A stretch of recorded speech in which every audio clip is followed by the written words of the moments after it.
Brand daripada Camel Crown since 1930. Ok, dalam dia korang tengok ah.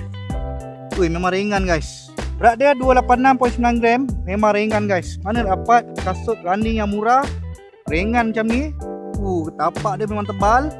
Yang aku ambil ni jenis full black ah. Dia ada punya brand kat sini, Camel. Dia punya M kat sini. Walaupun dia colour solid, tapi jahitan dia berbeza-beza guys. Korang tengok ini kalau lari ni nak buat easy ke daily ke training memang sesuai sangat lah. Sebelah bawah dia macam ni. Dia ada engrave dia, Camel. Size yang aku ambil ni 42 euro bersamaan 8 UK. Kalau korang tak tahu convert size korang, korang boleh komen kat bawah tu. Aku akan tolong convertkan. Dari segi cushioning dia, material dia memang terbaik guys. Memang lembut lah. Kita band macam ni pun tak ada masalah. Walaupun dia tak ada carbon plate guys. Design dia ala-ala kasut yang mahal tu.